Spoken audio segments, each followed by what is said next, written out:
नमस्कार, जम्मू संवाद देख रहे हैं आप और मैं हूं ललित खजूरिया। ये प्रोग्राम आप IBN 7 पर भी देख सकेंगे, जो हमारा दूसरा डिजिटल प्लेटफॉर्म है। आज की जो हम चर्चा करेंगे वो इस बात पर करेंगे कि क्या चुनावों के बाद, लोकसभा के चुनाव जब संपन्न हो जाएंगे और 4 जून को जब रिजल्ट निकलेगा, उसके बाद क्या जम्मू कश्मीर में जो भारतीय जनता पार्टी इकाई है उसके नेतृत्व में कोई बदलाव होगा? क्या भारतीय जनता पार्टी उस पर मंथन करेगी कि आखिर उन्होंने 3 सीटों पर, घाटी की 3 सीटों पर अपना उम्मीदवार क्यों नहीं उठाया? क्या ये रणनीति के तहत हुआ या फिर उन्हें लगा कि उनके पास कोई बहुत बड़ा लीडर नहीं है? और दूसरा ये कि सीट बदलने पर इतना हाय हल्ला क्यों हो रहा है? पवन शर्मा जी हमारे साथ हैं, वरिष्ठ पत्रकार, इन्हीं से हम ये चीज़ें समझेंगे। सर, क्या लगता है? क्योंकि कल जो है मेरे ख्याल में चौथे चरण का चुनाव है श्रीनगर में मेरे ख्याल में, और फिर 5वें चरण का चुनाव जो होगा वो 25 तारीख होगा, जिसमें अनंतनाग की सीट का भी चुनाव होगा जो एक्सटेंड हो गई थी। क्या लगता है आपको कि नेतृत्व में कुछ बदलाव होगा या फिर उसी ढर्रे पर चलती रहेगी? ठीक है, कश्मीर में पैसे भी खर्च किए जाएंगे, सिक्योरिटी भी दी जाएगी, लेकिन भारतीय जनता पार्टी अपना उम्मीदवार नहीं उतारेगी। देखिए, उम्मीदवार उतारना या नहीं उतारना ये पार्टी का अपना फैसला होता है कि वो किस तरीके से किस इलाके को, कौन सी पार्लियामेंट्री कॉन्स्टिट्यूंसी है उसको देखकर फैसला लेती है। वो अब 2 चरण जो हैं वो यहाँ पर होने वाले हैं, जो एक चौथा चरण होगा और 5वां जो है 25 और जोरी अनंत 25 को वो चर्चा वाली सीट है, उसके ऊपर चर्चा होनी भी चाहिए। वो इसलिए होनी चाहिए क्योंकि वो जो सीट है, जैसे आप कह रहे हो कि घाटी की तीसरी, घाटी की नहीं है, वो जम्मू डिवीज़न की सीट है, क्योंकि वहाँ पर आपके 2 बड़े डिस्ट्रिक्ट हैं, राजौरी और पुंछ। और वो ऐसे डिस्ट्रिक्ट हैं जिन दोनों डिस्ट्रिक्ट को इन्होंने पहाड़ी स्टेटस दिया है। बीजेपी की एक मजबूत लहर इस सीट के ऊपर थी। अपना कैंडिडेट किसी वजह से नहीं दे पाए, उसका मलाल पार्टी को भी रहेगा, प्रदेश जो भाजपा है उसको तो रहेगा, हाईकमान को भी रहेगा, क्योंकि जिस तरह से इन दोनों डिस्ट्रिक्टों के भीतर लहर है, जो यहाँ से लीड ले गया ना बड़ी, वो आगे भी लेगा। और यहाँ तक मुझे लग रहा है कि रविंदर रैना इनके पास एक बढ़िया कैंडिडेट था जो इस सीट के ऊपर ला सकते थे। और वहाँ की जनता भी कह रही है कि अगर बीजेपी चुनाव लड़ती तो हम वहाँ पे पक्का बिल्कुल वोट खुलकर डालते हैं। बाकी आपका रहा दूसरा सवाल कि नहीं, एक बीच में आपने कहा कि ये घाटी की नहीं, जम्मू प्रोविंस की सीट है। ये घाटी की सीट इसलिए होगी कि क्योंकि वो अपने नैरेटिव सेट करने में कामयाब रहे, तभी तो कश्मीर से ही तो सारे लीडर हैं, घाटी से तो सारे लीडर चुनाव लड़ रहे हैं वहाँ से। देखो, आप जो बात आप कह रहे हो उसमें मैं एक चीज़ और ऐड कर दूंगा कि एडवोकेट अंकुर शर्मा ने भी यही मुद्दा उठाया है कि आपने इस सीट के ऊपर हिंदू कैंडिडेट नहीं दिया। नहीं, मैं हिंदू मुस्लिम के उसमें ऐसे बता रहा हूँ। उनका ये कहना है कि आपने यहाँ पर टोटली कश्मीर केंद्रित पार्टियों के ऊपर डिपेंड हो गए कि हमने उनको वो करना है। मैं उन दोनों चीज़ों को एक साइड पे छोड़ देता हूँ।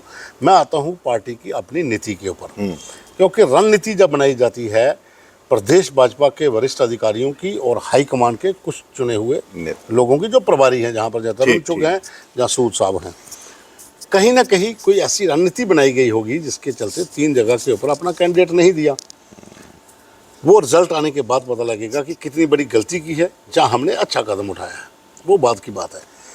आपका सवाल था कि जो प्रदेश नेतृत्व है इसमें बदलाव, जाहिर सी बात है कि अब रविंदर रैना जी तो बदले जाएंगे, काफी समय हो गया, और मुझे लगता है किस्म का रिकॉर्ड भी बना दिया कि जम्मू कश्मीर में, स्टेट में, किसी भी स्टेट में अपने आप में रिकॉर्ड है। किसी भी स्टेट में लगातार इतने सालों तक कोई प्रदेश अध्यक्ष नहीं रहा किसी भी स्टेट में भारतीय जनता पार्टी की तरफ से। अब बाकी का तो मुझे नहीं पता, लेकिन जम्मू कश्मीर में काफ़ी लंबा समय उन्होंने यहाँ पर बिता दिया है as a president Jammu Kashmir प्रदेश बीजेपी के तौर पर।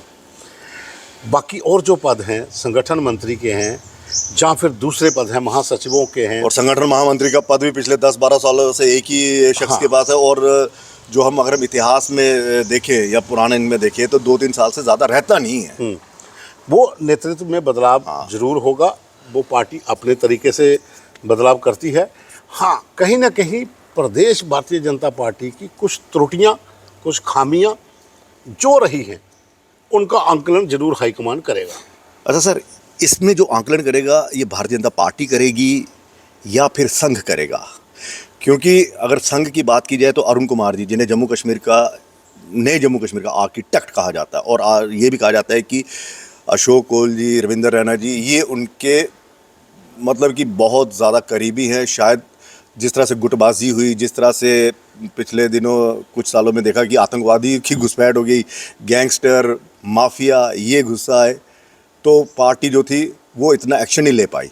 आपको लगता है कि वहाँ से ऑर्डर आएगा या फिर भारतीय जनता पार्टी खुद मंथन करेगी? देखिए, भारतीय जनता पार्टी एक पॉलिटिकल पार्टी है। संगठन जो आरएसएस का संघ है, जो संघ जिसे आप कहते हो, आरएसएस एक अपने तरीके से काम, बिल्कुल, उनका राजनीति से कोई लेना देना नहीं। हाँ, उनके दिशा निर्देश तो देते हैं ना। कुछ लोग उनके जो चुनिंदा लोग होते हैं, जो बढ़िया उनके संगठन के भीतर काम करने वाले हैं, उनको पार्टी में भेजा जाता है। वही जैसे राम माधव जी को भेजा गया था, बिल्कुल, या दूसरे कई लोग आए, हाँ। अशोक कौल जी जैसे आए। ये संगठन का, ये संघ का काम है कि पार्टी के भीतर अपने लोगों को भेजकर उनको वो दिशा निर्देश दिए जाएं जो देश हित के लिए, जहां संगठन जो आरएसएस की एक विचारधारा है उसके जो अनुसार चलते हों। मैं वही समझना चाहता हूँ। मैं ये आपको ये बता देता हूँ, संघ जो है वो डायरेक्टली कहीं पर भी इन्वॉल्व नहीं होता, बिल्कुल, और ना वो किसी को बताते हैं। पार्टी का काम, संघ का अपना काम, प्रचार प्रसार जिस तरीके से वो करते हैं वो उनकी एक अपनी नीति होती है। हम बचपन से संघ से साथ हमने देखा है, परिवार के लोग जुड़े रहे, पता भी नहीं होता घर वालों को कि संघ का जो व्यक्ति, जो हमारे परिवार का सदस्य है, वो आज 10 दिन के लिए कहाँ गया हुआ है ना। वो एक अपने तरीके से काम करते हैं, और उसका रिजल्ट पिछले चुनावों में मिला था जम्मू कश्मीर में। आप ये मानिए, किश्तवाड़, डोडा, भद्रवाह, जब इन्होंने 25 सीटें ली थी, जो ली थी, विधानसभा, वो संघ के बलबूते पर ली गई सीटें हैं। मैं तभी तो कह रहा हूँ, संघ के कार्यकर्ता नहीं, भाई मैं बता रहा हूँ, संघ के कार्यकर्ता भाजपा के लिए प्रचार नहीं करते हैं। संघ के कार्यकर्ता अपने तरीके से प्रचार प्रसार करते हैं नीतियों का, जो राष्ट्रहित के लिए होती है, राष्ट्रवाद को मजबूत करने के लिए। अब उनकी नीतियों का जो प्रचार प्रसार है, उसको जो पॉलिटिकल पार्टी बीजेपी है वो अपने तरीके से कैश करती है।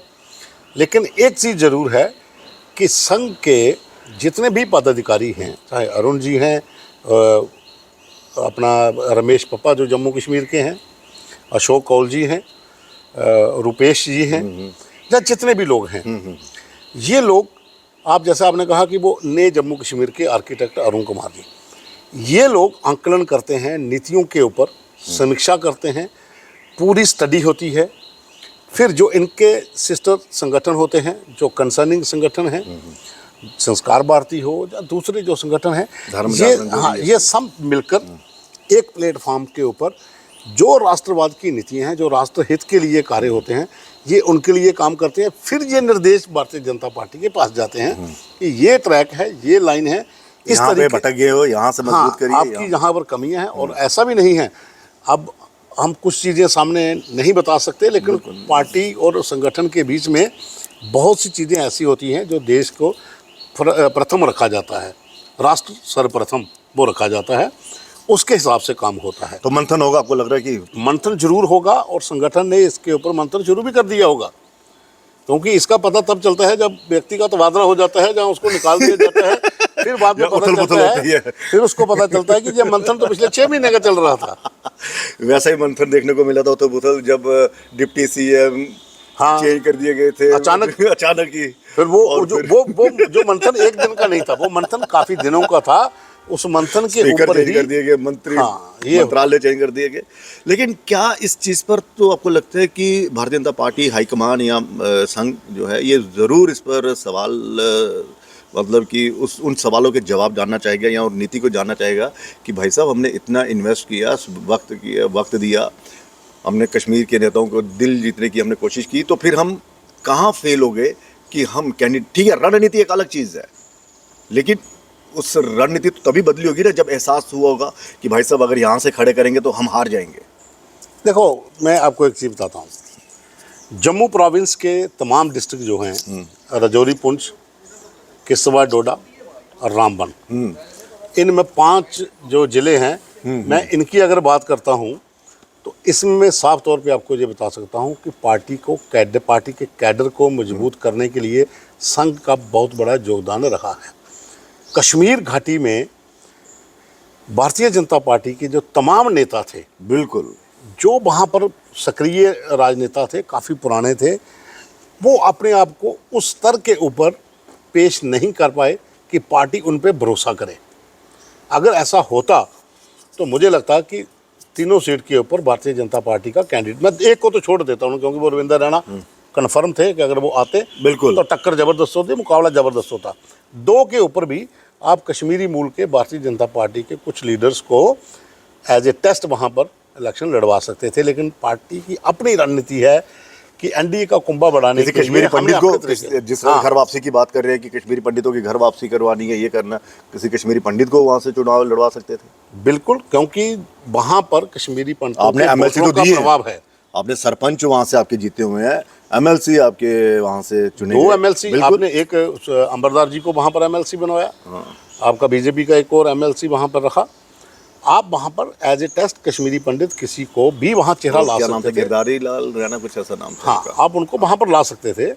आप एक बार टेस्ट के तौर पर देख लीजिए आपने। हाँ, ये बात अलग है कि पार्टी की अपनी रणनीति है कि हमने एनडीए का कुंभा बढ़ाना है, तो अपनी पार्टी जो अल्ताफ बुखारी की पार्टी है उसको साथ लेके चलना है। हाँ, अब तो ऐलान हो गया कि हाँ, उसके साथ- मुझे वो एक ही बात याद आती है जो अभिजीत सिंह जसरोटिया जो भारतीय जनता पार्टी के प्रवक्ता हैं और कश्मीर के भीतर उन्होंने बहुत काम किया। उन्होंने कहा कि जो पार्टी भारतीय जनता पार्टी के साथ राष्ट्रहित के लिए काम करेगी, भारतीय जनता पार्टी उसको समर्थन करेगी। तो ये कन्फर्म हो और गया कि अपनी पार्टी जम्मू कश्मीर में अपनी बिल्कुल। पार्टी और राष्ट्रहित के लिए और काम कर अपनी रही है। पार्टी के जो संस्थापक हैं अल्ताफ बुखारी साहब, उन्होंने तो जब 370 हटा था तो उन्होंने खुलकर ये कह दिया था कि ये अब इतिहास है, अब कभी आएगा तो देखेंगे, लेकिन अभी नहीं आएगा, और अब हमको नया जम्मू कश्मीर है, नई नीति के साथ दिल्ली के साथ चलना। ये सियासत है। हर सियासतदान समय देख के और टाइम के हिसाब से अपने आप को बदलता है। ये अल्ताफ बुखारी जो अपनी पार्टी के हैं, ये अब इनके बयान ये हैं। मैं आपको बता रहा हूँ, गुलाम नबी आज़ाद, नेशनल कॉन्फ्रेंस के उमर अब्दुल्ला, महबूबा मुफ्ती, फारूक अब्दुल्ला, इन्होंने तो 370 के बाद बोला था कि हम चुनाव नहीं लड़ेंगे, इलेक्शन नहीं लड़ेंगे। इसलिए ये सियासतदान हैं, इनको पता है कि किस समय पर कैसी सियासत करनी है, और आप सभी के सभी मैदान में हैं बिल्कुल और बिल्कुल इलेक्शन लड़ रहे हैं। बिल्कुल। और मज़ेदार बात यह है कि नेशनल कॉन्फ्रेंस और पीडीपी एक दूसरे के अपोजिट लड़ रहे हैं, है इंडिया अलायंस का, गठबंधन का हिस्सा होते हुए भी लड़ रहे हैं। ये बड़ी मज़े वाली बात है। लेकिन अब इस समय जो स्थिति जम्मू कश्मीर के भीतर है, जम्मू रियासी लोकसभा सीट, उधमपुर डोडा कठुआ लोकसभा सीट, इन दोनों के ऊपर जो इस समय आसार दिख रहे हैं कि भारतीय जनता पार्टी को एज है कि हम जीतेंगे। कांग्रेस कहती है हम जीतेंगे। ये तो फैसला जनता ने कर दिया होगा, 4 जनता ने तारीख को आ कर दिया जाएगा। और रिजल्ट आएगा। लेकिन रजौरी पुंछ की जो 25 को इलेक्शन है, वो सीट इसलिए अब चर्चा में है क्योंकि दो कद्दावर नेता, महबूबा मुफ्ती और मियां अल्ताफ साहब, मियां अल्ताफ, दो बड़े नेता, और उनके साथ जफर इकबाल मनहास जो कि अपनी पार्टी के हैं और पहाड़ी समुदाय से संबंधित हैं। क्योंकि इन तीनों जो डिस्ट्रिक्ट, 4 डिस्ट्रिक्ट हैं, इन तीनों के भीतर जितनी विधानसभा है वहाँ पर जातीय समीकरण एक अहम रोल निभाते हैं कि कौन से विंग का ये व्यक्ति है, पहाड़ी है, गुर्जर है। फिर तो इनका ज्यादा मजबूत लग रहा है कि भारतीय जनता पार्टी भी तो इन्हीं को सपोर्ट करेगी, उनके समर्थक, उनके कार्यकर्ता जितने भी। मैंने तभी आपको पहले बोला कि यानी अब ये त्रिकोणीय मुकाबला हो गया है। पहले ये डबल मुकाबला था। अगर अपनी पार्टी कोई और कैंडिडेट देती जो पहाड़ी समुदाय का नहीं होता तो नॉर्मल था। ठीक है। गुलाम नबी आज़ाद अगर इधर रहते तो ये मुकाबला और इसलिए बड़ा होता कि 2 पूर्व मुख्यमंत्री इलेक्शन लड़ रहे हैं, सामने हैं। लेकिन चौतरफा मुकाबला होने से पहले ही वो निकल गए, रह गए। और लोगों के लिए भी ये बड़ा मुश्किल था कि किस कार्यकाल में किसने अच्छा काम किया। अब एक मुसीबत और भी थी कि अगर by the way Ghulam Nabi Azad election में खड़े हो जाते, अपनी पार्टी भी आती, सजाद गनी लोन की भी पार्टी आ जाती, तो भाजपा के लिए मुसीबत होती किसको समर्थन देना है। एनडीए का कुंभा तो बढ़ाना है, लेकिन किसके साथ बढ़ाना है। ये तो वो वाली लड़ाई होगी ना कि एक को पुचकारा, दूसरा नाराज हो गया। अब कहानी क्लियर है। ठीक है कि अपनी पार्टी के साथ कुंभे को बढ़ाएंगे। सीटों के फेरबदल में उमर अब्दुल्ला जिस तरह से कहाँ पे आ गया, वो बारामूला में आ गए हैं। हाँ, बारामूला से ही लड़ रहे हैं ना मेरे ख्याल में। देखो 2 सीटें जो हैं हाँ, नेशनल श्रीनगर, कॉन्फ्रेंस हाँ। कश्मीर में जो लड़ रही है, आगा सईद रोहिला जो हैं वो और श्रीनगर उमर से अब्दुल्ला मेरे जो ख्याल हैं, में, उमर अब्दुल्ला, जो दोनों जो लड़ बारामूला। रहे हैं, वहाँ पर भी फाइट जो है अपनी पार्टी सजाद गनी लोन, दो बारामूला, हाँ। हाँ, जो दोनों कॉन्स्टिट्यूंसी के मतलब बीच। आपको क्या लगता है कि क्यों उन्होंने अपनी सीट बदली होगी, किन्होंने? उमर साहब ने?